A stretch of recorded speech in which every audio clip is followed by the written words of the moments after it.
اعوذ باللہ من الشیطان الرجیم بسم اللہ الرحمن الرحیم رب اشرح لی صدری ویسر لی امری واحلل عقدۃ من لسانی یفقہوا قولی رب یسر ولا تعسر وتمم بالخیر اللہم لا سہل الا ما جعلتہ سہلا وانت تجعل الحزن اذا شئت سہلا اللہم انفعنی بما علمتنی وعلمنی ما ینفعنی وزدنی علما اللہم صلی علی محمد وعلی آل محمد کما صلیت علی ابراہیم وعلی آل ابراہیم انک حمید مجید اللہم بارک علی محمد وعلی آل محمد کما بارکت علی ابراہیم وعلی آل ابراہیم انک حمید مجید آمین یا رب العالمین۔ آج ہم انشاءاللہ اللہ کے فضل و کرم سے، اس کی توفیق سے، ریاض الصالحین کی والیوم 1 جو جلد اول ہے، اس میں جو چیپٹر نمبر 18 ہے، اس کو ہم دیکھیں گے اس دعا کے ساتھ کہ اللہ تعالی ہمیں اس کی صحیح سمجھ عطا فرمائے، اور اس خاص دعا کے ساتھ کہ اللہ تعالی ہمیں نہ صرف سمجھنے کی بلکہ اس پر عمل کرنے کی، اور اپنے فیملیز کی، اپنے احباب کی بھی اصلاح کرنے کی توفیق اور ہمت عطا فرمائے، اور اس میں ہماری مدد فرمائے، آمین یا رب العالمین۔ تو چیپٹر نمبر 18 جو ہے 18 نمبر باب، اس کا جو موضوع یہاں پر ہمارے سامنے ہے کہ بدعات یا دین میں نئے نئے کاموں کے پیدا کرنے کی ممانعت کا بیان۔ بدعت جیسا کہ ہمیں بہت اندازہ پتہ ہے، جیسا کہ ہمیں اس چیز کا پتہ ہے کہ یہ بہت ہی عام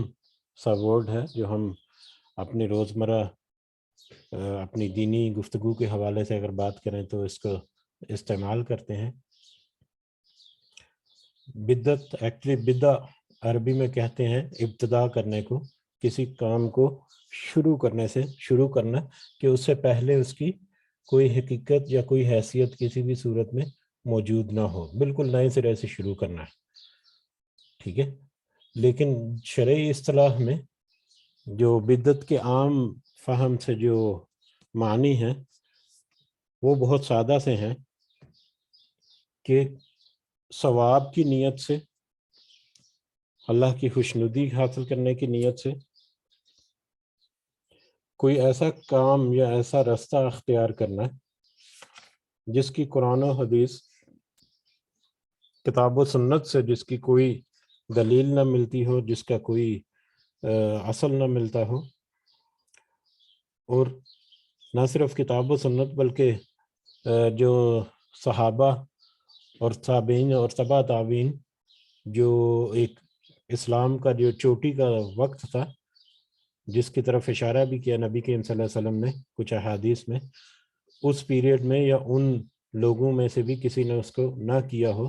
لیکن بعد میں اس کو کبھی اختیار کر لیا ہو اس نیت کے ساتھ کہ اس کے کرنے سے ان کو ثواب ملے گا یا اللہ کا تقرب حاصل ہوگا، یا کسی کا بھی تقرب، اللہ کے علاوہ اگر کسی کا تقرب حاصل کرنا ہے تو وہ تو پھر بدعت نہیں، وہ تو پھر اس سے بھی آگے کے درجہ جو ہے وہ شرک کا خدا نخواستہ معنی جو ہے وہ نکل جاتا ہے اس میں۔ بہرحال یہ ایک عام فہم سا موضوع ہے، عام فہم سا مطلب ہے اس کا، اور موضوع کے اعتبار سے ایک حساس موضوع بھی ہے یہ، کیونکہ ہمارے معاشرے میں اس کی بہت ساری برانچز ایسے سرایت کر چکی ہیں کہ ہمیں اکثر اوقات پتہ ہی نہیں چلتا کہ یہ معاملہ جو ہے یہ کیا ہمارے لیے جائز ہے، کیا یہ خلاف کتاب و سنت تو نہیں ہے، کیا یہ ہم جو بھی کر رہے ہیں اگر کسی بھلائی کے لیے، نیکی کے لیے کر رہے ہیں یا اللہ کو خوش کرنے کے لیے کر رہے ہیں، تو کیا ہمیں اس کی اصل جو ہے شریعت میں ملتی بھی ہے کہ نہیں۔ اور اکثر ہم نے دیکھا ہے کہ ایسے معاملات میں کتاب و سنت تک لوٹنا جو ہے وہ گوارا نہیں کرتے، بلکہ اس سے ہی پہلے رک جاتے ہیں۔ اس کے کچھ چھوٹے چھوٹے سے پوائنٹ جو ہیں وہ ہم دیکھیں گے آج کی حدیث میں، یا اگلی مجلس میں جو بھی آئیں گی احادیث تو اس میں کور ہوں گے، کیونکہ یہ ایک حساس موضوع ہے، اس لیے اس میں تھوڑی سی احتیاط برتنی چاہیے۔ اور یہ ضرور میں کہوں گا کہ جہاں پر آپ کو شک ہو یا کوئی گمان گزرے کہ کوئی معاملہ ایسا ہے جس میں تحقیق کی ضرورت ہے یا جس میں تھوڑی سی چھان بین کی ضرورت ہے تاکہ اپنی اصلاح کر سکیں، یا کوئی ایسا بندہ جو آپ کے تابع ہے یا آپ کے زیر اثر ہے، یا کوئی بھی، یا ایون کے زیر اثر نہ بھی ہو، اپنی کوشش اور ہمت کے مطابق کوئی کسی فرد کو اگر کسی ایسے معاملے میں پائیں جو کچھ ڈاؤٹ فل ہے یا کچھ خلاف شرعی ہے،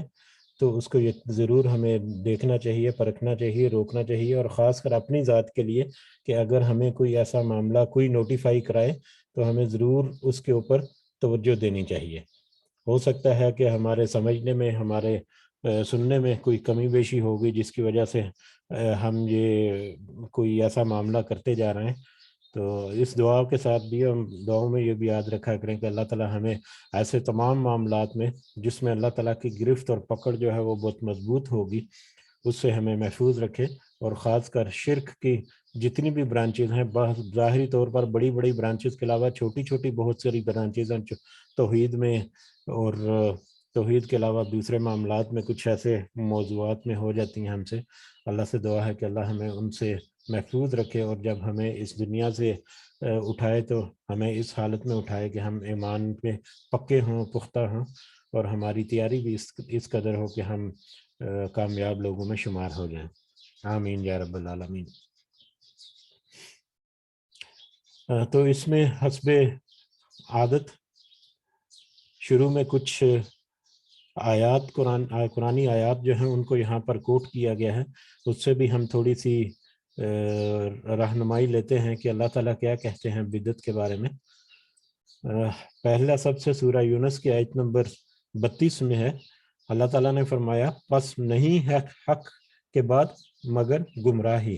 حق کے بعد گمراہی کے علاوہ کچھ نہیں، یعنی جو حق اللہ تعالیٰ کی طرف سے آ گیا اور اس کے رسول صلی اللہ علیہ وسلم نے ہمیں پہنچا دیا، اس کو چھوڑ کر یا اس کے علاوہ کسی دوسرے رستے پر چلنا یا کسی بھی دوسری چیز کے اوپر عمل کرنا، وہ گمراہی کے علاوہ کچھ نہیں، یعنی ہر حال میں اللہ اور اس کے رسول صلی اللہ علیہ وسلم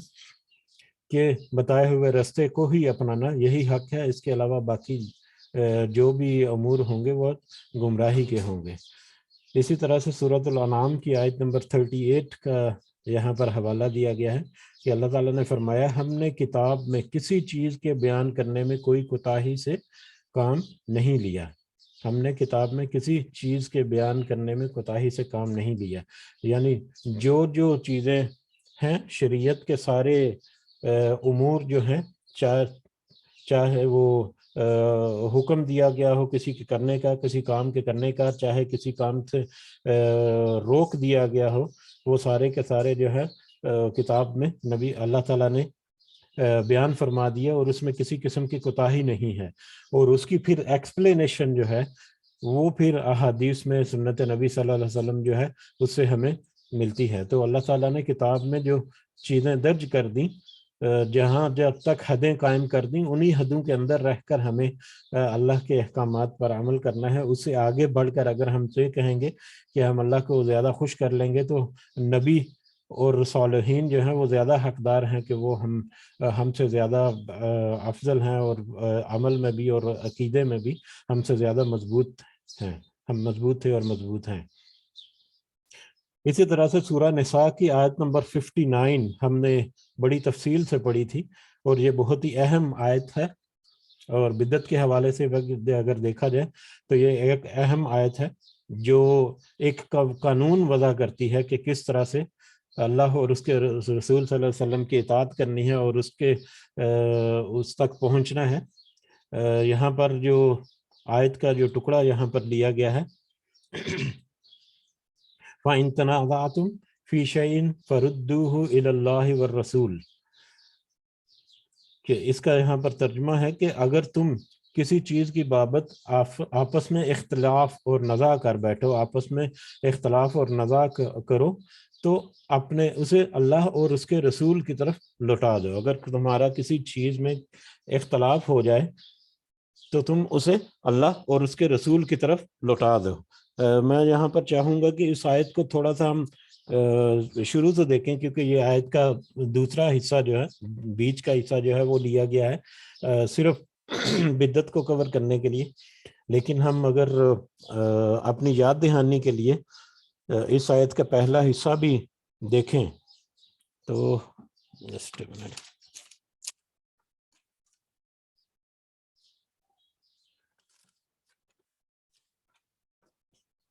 جی، یہ آیت ہے آیت نمبر 59 سورہ نساء کی۔ یا ایھا الذین آمنوا اطیعوا اللہ و اطیعوا الرسول و اولی الامر منکم فإن تنازعتم فی شیء فردوہ الی اللہ والرسول ان کنتم تؤمنون باللہ والیوم الآخر ذالک خیر و احسن تأویلا۔ اس میں اللہ تعالیٰ نے فرمایا کہ اے ایمان والو، فرمان برداری کرو اللہ کی اور اس کے رسول کی، یعنی اللہ اور اس کے رسول صلی اللہ علیہ وسلم کی فرمان برداری کرو، اور تم میں سے جو اول الامر اصحاب ہیں، اول الامر لوگ جو ہیں، ان کی بھی فرمان برداری کرو۔ لیکن اگر کسی بھی معاملے میں چاہے وہ معاشرتی ہے، معاشی ہے، شرعی ہے، کسی بھی معاملے میں اگر تمہارا اختلاف ہو یا تمہاری سمجھ انڈرسٹینڈنگ جو ہے وہ اس میں مزید اضافے کی ضرورت ہو، تمہارا اختلاف آ جائے، تو پھر تم لوٹا دو اسے، پھر تم اس بات کو لوٹا دو یا اس معاملے کو لوٹا دو اللہ اور اس کے رسول کی طرف۔ یہ یہاں پر جو آیت کا حصہ دیا گیا، اللہ اور اس کے رسول کی طرف لوٹا دو، یہ تین،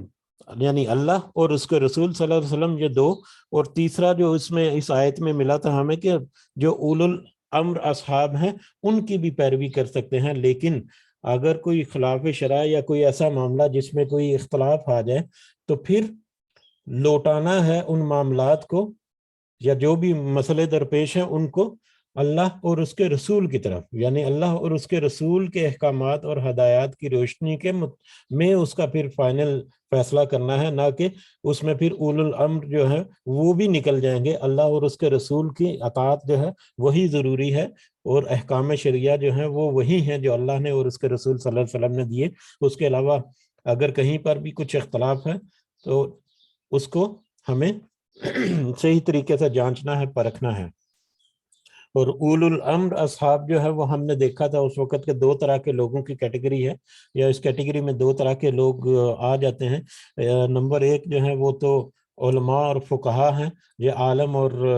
فاضل لوگ جو ہیں جن کو علوم شرعیہ کا بہت اعلیٰ پائے کا علم ہے، اصحاب علم، وہ روزانہ مسجدوں میں، ممبروں پر اور روزانہ بات چیتوں میں، کانفرنسز میں، جب بھی ان کو موقع ملتا ہے تو اللہ کے اور اس کے رسول صلی اللہ علیہ وسلم کی دین کی باتیں جو ہیں وہ ہمیں بتاتے ہیں، اور ان کے مطابق پھر جب ہمیں کوئی مسئلہ درپیش ہو تو ہم ان سے پھر رہنمائی بھی لینے کی کوشش کرتے ہیں، رہنمائی لیتے ہیں، اور وہ پھر ہماری رہنمائی بھی کرتے ہیں۔ ایک بڑا اہم اور بڑا بہت ہی بڑا طبقہ ہے ہمارے سارے معاشروں میں، مسلم جتنے بھی ہیں۔ اس کے علاوہ دوسری کیٹیگری جو آتی ہے وہ ہے حکام، جو قانون نافذ کرنے والے، قانون بنانے والے، اور ہمارے امیر اور جو حکمران ہیں وہ لوگ۔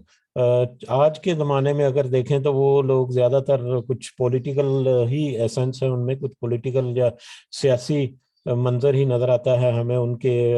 کی باتوں میں یا ان کے کردار میں یا ان کے جو بھی قانون بناتے ہیں، لیکن پھر بھی ان کے احکامات کو، کیونکہ وہ امن و امان کا اور اوور آل ایڈمنسٹریشن جو بھی ملک کا ہے وہ ان کی ذمہ داری میں ہوتا ہے، تو ان کی ہمیں پیروی کرنی ہے، لیکن اس میں بھی خاص کر خلاف شریعت اگر کوئی بات آئے تو پھر اس کو ہمیں لوٹانا ہے اللہ اور اس کے رسول کی طرف۔ اگر ہم پاکستان کی بات کریں تو پاکستان کے آئین میں تو پہلے ہی صفحے پر لکھا گیا ہے کہ کوئی قانون جو ہے پاکستان میں، کوئی قانون خلاف شرع جو ہے اسلام کے قوانین کے خلاف نہیں بن سکتا. افسوس کے ساتھ کہ آدھے سے زیادہ قوانین تو شاید اسلام کے جو اصول ہیں ان کے خلاف ہی بنے ہوئے ہیں. بہرحال اللہ تعالی ہمیں ہمت و توفیق دے کہ ہم ان کو صحیح معنوں میں سمجھ سکیں. لیکن جو روزمرہ کے معمولات ہیں ان میں ہمیں ان کے جو قوانین وضع کرتا ہے ان کی پیروی کرنی ہے، لیکن اس میں خلاف شرع جو قوانین ہیں ان میں ضرور ہمیں اپنی اصلاح رکھنی ہے اور اپنے احباب کی بھی اصلاح رکھنی ہے، اور جہاں تک ممکن ہو اپنی آواز بھی اٹھا سکتے ہیں، اس کا بھی ایک خاص طریقہ ہے. بہرحال یہ آیت جو ہے یہ ایک اہم آیت ہے، اور اس کی وجہ بھی ایک، جیسے میں نے پہلے ذکر کیا تھا کہ اکثر ہم میں سے اگر کسی فرد کو یا کسی شخص کو بتایا جائے کہ یہ تمہارا معاملہ جو ہے وہ دین کے خلاف ہے یا اس میں کوئی بدعت کا عنصر موجود ہے، تو اس کو عام طور پر دیکھا گیا ہے، ہو سکتا ہے کہ میں غلط ہوں، کہ جب اس کو ہم چھان بین کرتے ہیں، جب اس کو چھان بین کرتے ہیں تو وہ اللہ اور اس کے رسول تک نہیں لے کر جاتے، بلکہ اس سے پہلے ہی وہ رک جاتے ہیں کہ مجھے تو کسی فلاں مولوی نے یا کسی فلاں پیر نے یا کسی فلاں امام نے یا کسی فلاں مطلب کوئی عالم فاضل یا کوئی بھی بہت سارے اس طرح کے کردار ہیں ہمارے معاشرے میں، اس نے کہا تھا تو اس نے کہہ دیا تو میرے لیے وہی کافی ہے، یا اگر اس نے کہہ دیا تو وہ تو اتنا بڑا حکیم اور دانا ہے اور اتنا بڑا عالم ہے، اگر اس نے کہہ دیا تو یہی حقیقت ہوگی یقیناً، تو اس کے اوپر ہی وہ اعتبار کیے بیٹھتے ہیں. وہ اس چین کو پیچھے رسول اللہ صلی اللہ علیہ وسلم یا اللہ کے احکامات تک پہنچتا ہی نہیں. تو اس لیے یہاں پر ضروری ہے، اس لیے میں آیت کو تھوڑا سا زیادہ ایکسٹینڈ اس لیے کر دیا کہ اگر کسی میٹر میں اختلاف ہو تو اس کو لوٹانا ہے اس کے اللہ اور اس کے رسول کی طرف، کہ وہاں تک ہمیں رہنمائی ملے، وہاں سے براہ راست ہمیں رہنمائی مل جائے کہ یہ معاملہ جو ہے یہ کیا صحیح ہے یا نہیں ہے. ٹھیک ہے، اس کے بعد بہت سارے لوگوں سے غلطیاں ہوئیں، بہت سارے بڑے بڑے علماء جو ہیں انہوں نے بعد میں پھر اس چیز کو مانا بھی کہ ان کے کہنے میں یا ان کے سمجھنے میں کچھ کمی بیشی ہو گئی، کچھ کو ان کی زندگی میں ادراک نہیں ہوا، لیکن بعد میں تحقیق میں پتہ چلا. تو بہت سارے معاملات ہیں انہوں نے صحیح دل سے صحیح نیت کے ساتھ یقیناً اللہ تعالیٰ کے دین کی خدمت کی ہوگی، اور کی ہے، یقیناً کی ہے، وہ اجر کے مستحق ہے. لیکن اگر کہنے سننے میں کچھ لکھنے میں کہیں پر کچھ کمی بیشی ہوگی جو بعد میں پتہ بھی چل گئی، اور خاص کر اگر ہم دیکھیں 200-300 سال پہلے تک، بلکہ 100 سال پہلے تک اگر ہم اپنے جتنے بھی دنیا کو دیکھیں تو اس وقت تک یہ آج کے جو ڈیجیٹل سسٹم اور پرنٹنگ کی مشینریز اور یہ سارا کچھ نہیں تھا. کتابت جو ہے وہ ہاتھوں سے ہی ہوتی تھی، اور خاص کر تحقیق کے معاملوں میں کتابیں میسر نہیں ہوتی تھیں. کئی دن کا سفر طے کر کے کسی علم کو حاصل کرنے کے لیے کیا جاتا تھا، اور بہت ہی مشکل سا تحقیق کرنا بھی. تو اس دور میں اگر کچھ اس طرح کے معاملے ہو گئے ہیں، آج کے دور میں تو ہم آسانی سے تحقیق کر سکتے ہیں، آج کے دور میں تو ہم آسانی سے ہر معاملے کو پرکھ سکتے ہیں کہ اس میں کیا حقیقت ہے. اور کتاب و سنت میں ہمیں کیا ملتا ہے، ہم اپنی فنگر ٹپس پر موبائل میں یا کمپیوٹر وغیرہ میں ہم سارے احادیث کا مجموعہ جو وہ موجود ہے، قرآن مجید جو ہے وہ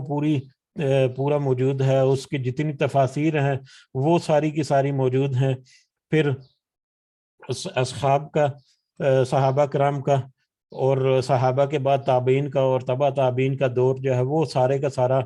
ہمارے سامنے موجود ہے، ہماری فنگر ٹپس کے اوپر موجود ہے. تو ہمیں اس سے بڑی آسانی سے رہنمائی مل سکتی ہے، اور اس رہنمائی میں ہم صاحب علم لوگ جو ہیں ان کو بھی شامل کریں تو اس میں اور بھی زیادہ افادیت میں اضافہ ہو جاتا ہے. تو اس لیے یہ ضروری ہے کہ ہمیں اگر کسی معاملے میں کوئی مسئلہ درپیش ہو تو ہم ضرور تھوڑی سی تحقیق کریں، ضرور تھوڑی سی جستجو کریں. ہمارے لیے وسائل آج موجود ہیں کہ یہ نہ ہو کہ ہماری پکڑ ہو جائے کہ تم نے یہ معاملہ جو ہے وہ کیا، اور اس کو پھر اصلاح کرنے کے بجائے تم نے مطلب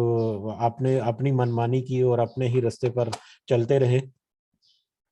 تو اللہ سے دعا ہے کہ اللہ ہمیں صحیح معنوں میں اس کی ہمت اور توفیق دے کہ ہم سمجھ سکیں، اور خاص کر جو حساس نوعیت کے معاملات ہیں اللہ تعالیٰ ان میں ہمیں صحیح سمجھ بوجھ عطا فرمائے. بہرحال آگے بڑھتے ہیں ہم اسی طرح سے آگے. پھر سورۃ الانعام کی آیت نمبر 153 کا یہاں پر ریفرنس دیا گیا ہے. اللہ تعالیٰ نے فرمایا یہ ہے میرا راستہ سیدھا، وَأَنَّ هَذَا صِرَاطِي مُسْتَقِيمًا، یہ ہے میرا راستہ سیدھا، پس تم اسی کی پیروی کرو اور دوسرے راستوں کی پیروی مت کرو، ورنہ تم سیدھے راستے سے جدا، ورنہ وہ تمہیں اس سیدھے راستے سے جدا کر دیں گے۔ یہ بھی ہم نے تھوڑا سا دیکھا تھا کہ اللہ تعالیٰ کی طرف جو راستہ جاتا ہے، اللہ تعالیٰ کا جو ایک صحیح صراط مستقیم جو ہے وہ ایک ہی سیدھا راستہ ہے جو اینڈ پر ہمیں منزل پر پہنچائے گا، جنت الفردوس یا جنت کی شکل میں ضرور، یقیناً انشاءاللہ۔ لیکن اس کے علاوہ ہاں اس راستے میں تھوڑی سی مصیبتیں، تھوڑی سی مشکلیں، تھوڑی سی آزمائشیں جو ہیں وہ ضرور ہیں، خاردار کانٹے آئیں گے، اس میں شیطان کے وسوسے آئیں گے، اس میں شیطان کے بہکاوے آئیں گے، اس میں دنیا کی جو زینتیں اور آرائشیں ہیں وہ آئیں گی، دنیا کے رسم و رواج آئیں گے، ان کو طرف ہم دھیان چھوڑے بغیر یا ان سے بچتے ہوئے ہم تقویٰ کا راستہ اختیار کرتے ہوئے اگر سیدھا اس راستے پر چلتے رہیں گے تو یقیناً ہمیں وہ جنت جو ہے اسی راستے پر رکھے گا۔ لیکن اگر خدا نہ خواستہ کسی کے نرغے میں آ کر کسی بھی وجہ سے ہم اس راستے میں ایک انچ تو بہت بڑی بات ہوتی ہے، ملی میٹر یا اس سے بھی کم جو راستہ ہے اس کو مطلب بدل دیا تو پھر ہم یقیناً ایک دور راستے کی طرف لے جاتا ہے جو یقیناً گمراہی کا راستہ ہے، اور اس راستے کا انجام جو ہے وہ خدا نہ خواستہ جہنم کی شکل میں ہمارے سامنے بھی آ سکتا ہے۔ تو ہم ایک ہی راستہ ہے اللہ کا سیدھا صراط مستقیم، چاہے اس کے اوپر آزمائشیں آئیں، مشکلیں آئیں، صبر سے کام لیتے ہوئے اگر اس کے اوپر چلتے رہیں تو انشاءاللہ ضرور جنت کے حقدار ٹھہریں گے۔ اسی طرح اس کے بعد سورہ آل عمران کی آیت نمبر 31 کا حوالہ دیا گیا یہاں پر، قُلْ إِن كُنتُمْ تُحِبُّونَ اللَّهَ فَاتَّبِعُونِ يُحْبِبْكُمُ اللَّهُ وَيَغْفِرْ لَكُمْ ذُنُوبَكُمْ۔ اور فرمایا اللہ تعالیٰ نے کہ اے پیغمبر نبی کریم صلی اللہ علیہ وسلم سے کہا جا رہا ہے کہ کہہ دیجئے تم اللہ سے محبت کرتے ہو تو میری پیروی کرو، یعنی تم اگر اللہ سے محبت کرتے ہو تو میری پیروی کرو، اللہ تمہیں اپنا محبوب بنا لے گا اور تمہارے گناہوں کو معاف بھی فرما دے گا۔ اس کے علاوہ آگے اور بھی بہت ساری، یقیناً بہت ساری آیات ہیں، بہت ساری آیات ہیں جو یہاں پر یقیناً ممکن نہیں تھا کہ سب کو کور کیا جائے، کچھ اشارتاً کچھ آیات ہمیں ذکر ہوئی، اسی طرح سے احادیث جو ہیں وہ بھی بہت ساری ہیں، ان سب کا بھی بیان کرنا شاید یہ ممکن نہیں تھا امام نووی کے لیے، انہوں نے چیدہ اور ہم نے یہ بھی دیکھا کیونکہ احادیث جو ہیں وہ آیات بھی ایسے ہی ہیں، اور احادیث میں بھی خاص کر یہ معاملہ ہے کہ ایک حدیث اکثر جو ہے وہ ایک سے زیادہ موضوعات کو کور کرتی ہے، بلکہ کئی موضوعات جو ہیں وہ ایک ہی حدیث میں چھپے ہوئے ہوتے ہیں، تو اس لیے احادیث جو کوٹ کی جاتی ہیں تو اس میں مختلف موضوعات کی احادیث ہمیں ملتی ہیں، ان میں موضوع کے مطابق اس میں تھوڑا سا پوائنٹ ہوتا ہے، لیکن وہی حدیث جو ہے وہ دوسرے موضوعات یا دوسرے جو چیپٹرز ہیں ان میں بھی پیش کی جا سکتی ہے اور اس میں بھی پیش ہوتی ہے۔ تو بہرحال ہم نے بدعت کے حوالے سے پہلے بھی تھوڑی سی بات ہوئی تھی اور کچھ احادیث میں ہمیں اس کا اشارہ بھی ملا تھا، اور پچھلے باب میں بھی ہم نے ایک حدیث پڑھی تھی، اس کا اشارہ بھی ہمیں اسی چیپٹر میں آگے ملے گا انشاءاللہ۔ تو چلتے ہیں حدیث کی طرف، پہلی حدیث اس چیپٹر کی اور اس جلد کی حدیث نمبر 170 جو ہے حضرت عائشہ رضی اللہ تعالی عنہا سے روایت ہے کہ رسول اللہ صلی اللہ علیہ وسلم نے فرمایا جس نے ہمارے اس دین میں اپنی طرف سے کوئی نئی بات ایجاد کی جو اس دین میں نہیں، جس نے ہمارے دین میں کوئی نئی بات ایجاد کی جو اس میں نہیں، یعنی اس دین میں نہیں، تو وہ مردود ہے۔ یہ بخاری اور مسلم کی ایک متفق حدیث ہے۔ اس کے علاوہ مسلم کی ایک اور روایت بھی ہے جس نے کوئی ایسا کام کیا جس کی بابت ہمارا حکم نہیں تو وہ مردود ہے۔ جس نے کوئی ایسا کام کیا جو ہمارا حکم نہیں، ہمارے حکم کے علاوہ اس سے بڑھ کر اگر کچھ کام کیا تو یقیناً وہ اللہ کے حکم کی جو بریکٹیں ہیں اس سے باہر نکل گیا تو وہ مردود ہے۔ یہ حدیث ظاہری اعتبار سے تو بہت سادہ سے الفاظ پر مشتمل ہے، لیکن یہ بہت ہی ایک حساس اور بہت ہی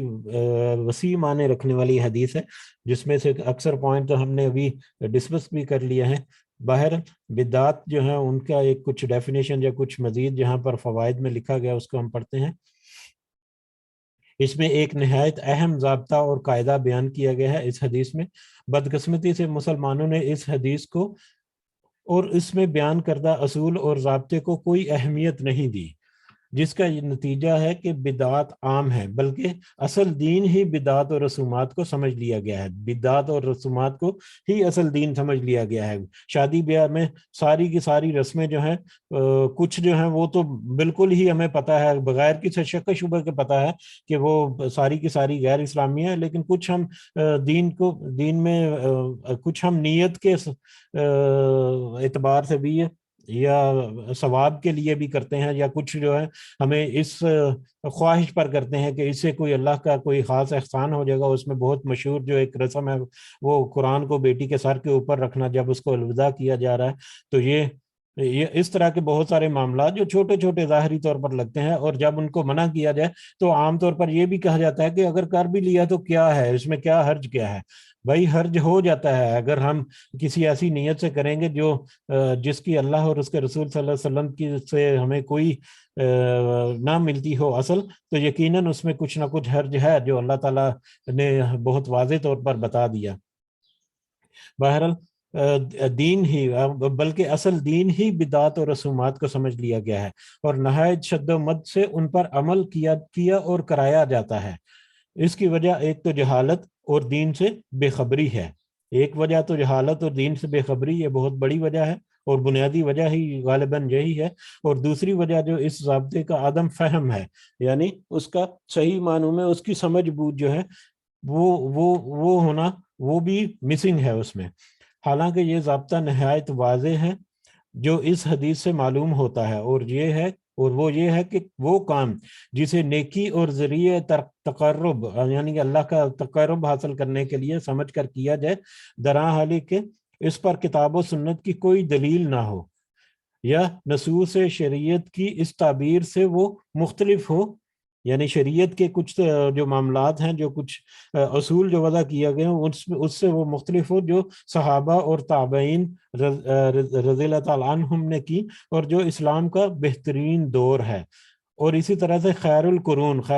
یعنی تبع تابعین کے بعد تبع تابعین کا جو دور ہے اس کو بھی خیر القرون، یا خیر القرون میں 3 ادوار آتے ہیں، جو صحابہ کا دور، نبی کریم صلی اللہ علیہ وسلم کے دور میں جو صحابہ تھے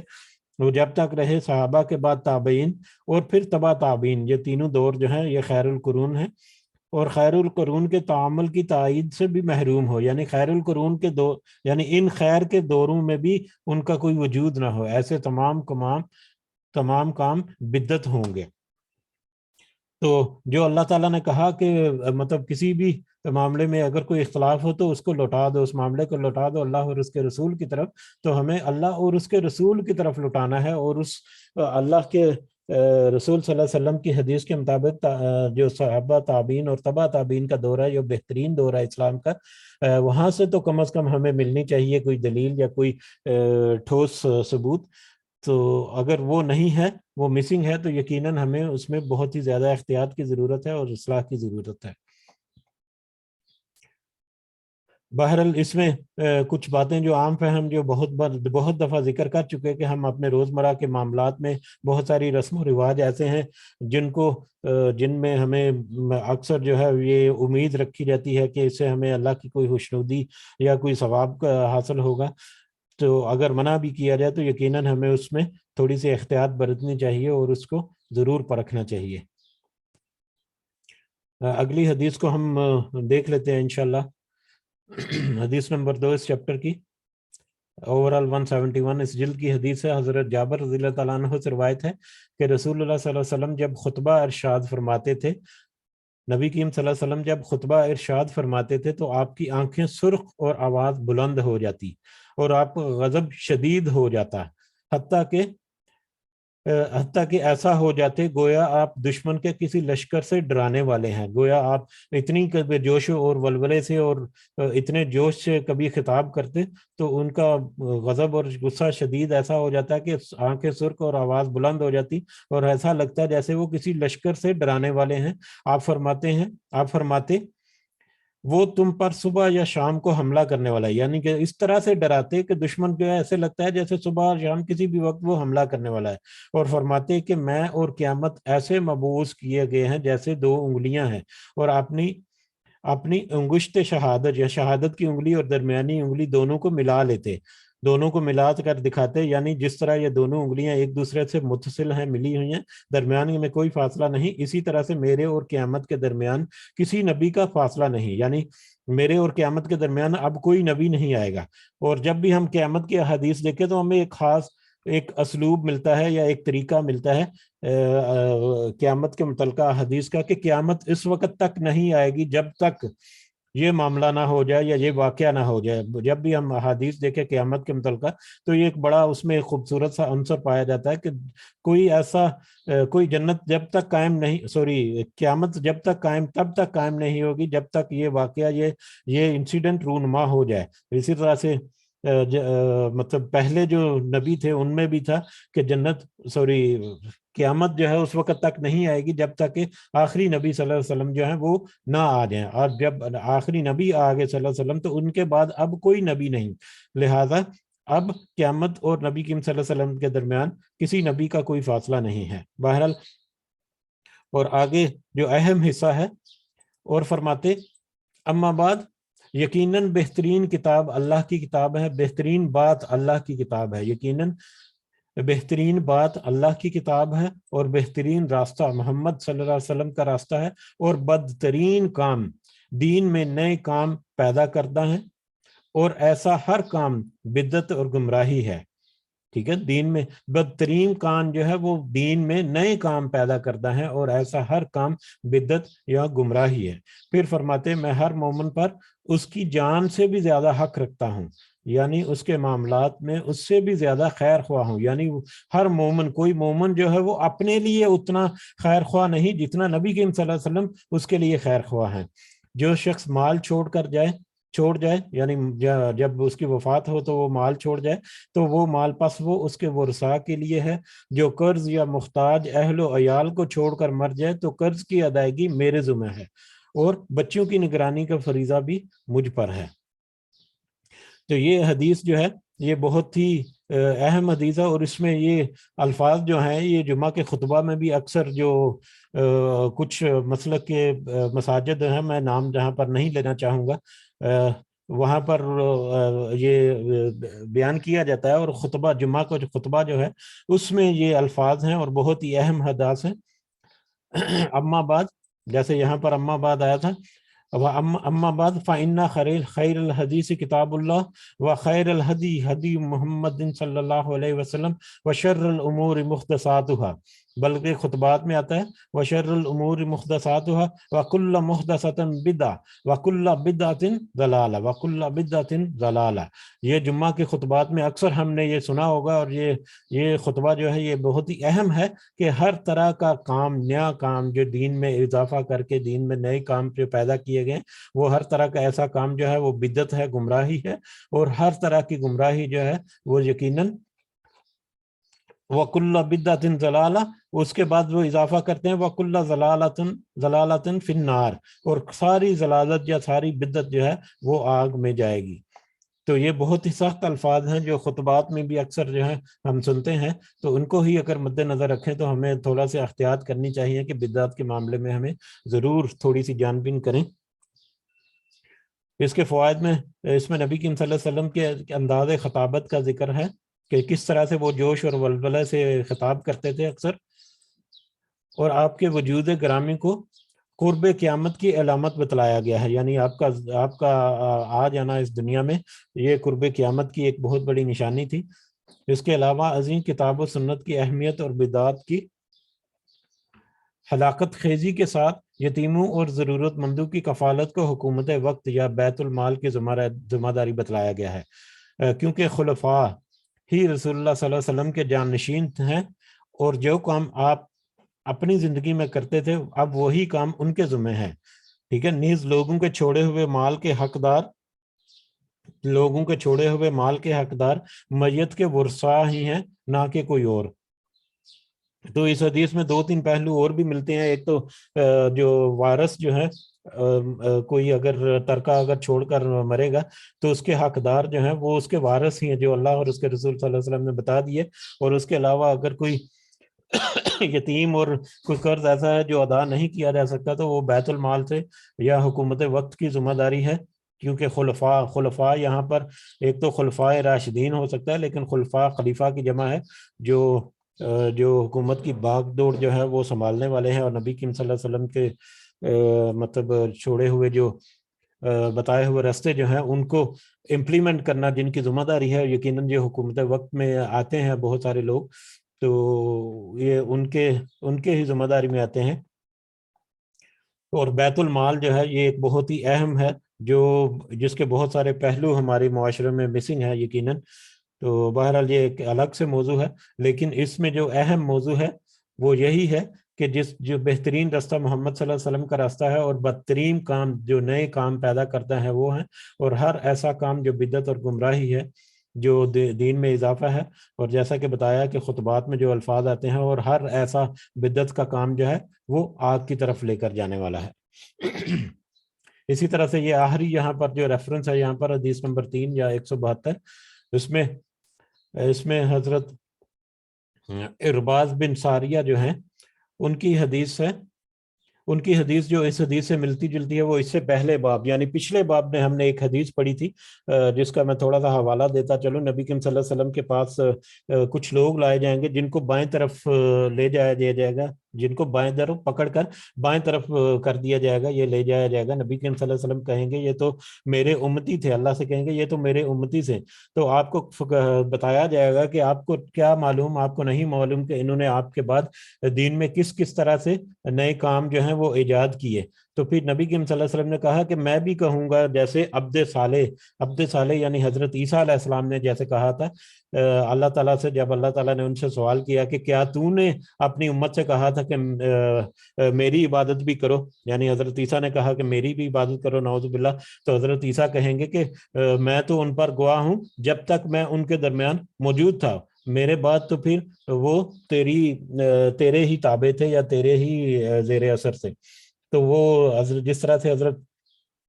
عیسیٰ علیہ السلام نے اپنے بری ہونے کا اظہار کیا، اسی طرح نبی کریم صلی اللہ علیہ وسلم بھی بری ہونے کا اظہار کریں گے ان لوگوں سے جو بدعت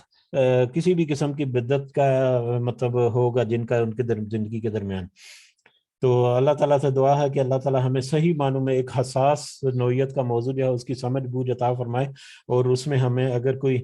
کمی ہے، کوئی کوتاہی ہے یا ہماری کوئی مس انڈرسٹینڈنگ ہے تو اس کو اللہ تعالیٰ ہمیں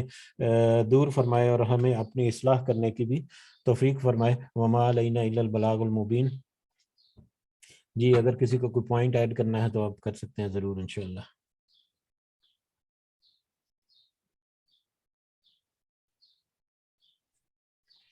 السلام علیکم ورحمۃ اللہ وبرکاتہ. وعلیکم السلام ورحمۃ اللہ وبرکاتہ. جی میرا تو وہی اپنا ہر حدیث کے بعد جمعرات کو یہ پیغام ہوتا ہے جمعے کے حوالے سے، تو ماشاءاللہ سب کچھ سمجھ گئے ہوں گے، ضروری نہیں ہے کہ بار بار اس سے یاد دلایا جائے. بہرحال اللہ سبحانہ وتعالی ہم سب کو توفیق عطا فرمائے. جمعے کے جو ہے جلد جانا اور غسل کرنا اچھی طریقے سے اور پیدل جانا، تو بس یہی ہے انشاءاللہ. جزاک اللہ خیر، بارک اللہ فیکم انشاءاللہ. جی جزاک اللہ خیرن کثیرن.